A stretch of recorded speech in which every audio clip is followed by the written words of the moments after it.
ఆపద వస్తే ఆదుకుంటారు. ఆకలి అంటే అన్నం పెడతారు. ఆలయ నిర్మాణాలకు, ధూపదీప నైవేద్యాలకు ఆర్థిక సహాయం అందిస్తారు. ఎవరి కలియుగ దానకర్ణుడు అనుకుంటున్నారా? ఆయనే రాజమహేంద్రవరానికి సమీపంలోని గోకవరం గ్రామానికి చెందిన కంబాల శ్రీనివాసరావు. విశ్వ హిందూ ధర్మ పరిరక్షణ రామసేన పేరుతో ఆలయాల నిర్మాణానికి కోట్ల విరాళాలు అందజేస్తూ ప్రజల హృదయాల్లో స్థానం సంపాదించుకున్నారు. గోకవరంలో దేవి చౌక్ కనకదుర్గమ్మకు బంగారు కిరీటం, ఆలయ శిఖరం, రథం తయారు చేయించడానికి కోటి వేచించారు. తాజాగా కోరుకొండ సుబ్రహ్మణ్య స్వామి వారికి 25 లక్షల రూపాయలతో బంగారు వేలాయుధం అందించినట్లుగా సమాచారం. ఈ మధ్యనే ఆయన బీజేపీలో చేరి పార్టీ బలోపేతానికి కృషి చేస్తున్నారు.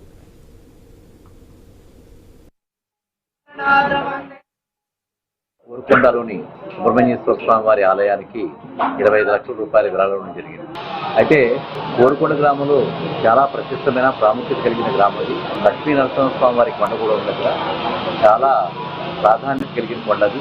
చుట్టుపక్కల నియోజకవర్గాలకి, మండలాలకి కూడా చాలా అత్యంత విశిష్టత కలిగిన ప్రముఖమైన దేవుడైన అదే ప్రాంతంలో మెయిన్ రోడ్డు మీద కోరుకొండలోనే శ్రీవల్లి దేవసేన సమేత మయూరవాహనుడైన సుబ్రహ్మణ్య స్వామి వారు చాలా సంవత్సరాలుగా సర్పస్వరూపుడై ప్రజలందరినీ ఆశీర్వదిస్తున్నారు.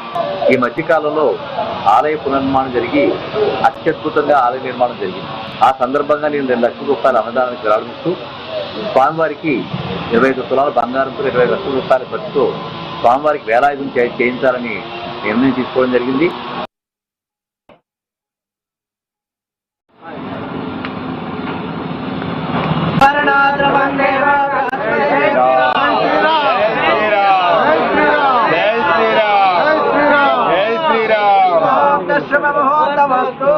जय श्री राम, जय कंबाला, अमर भगीरथ कंबाला।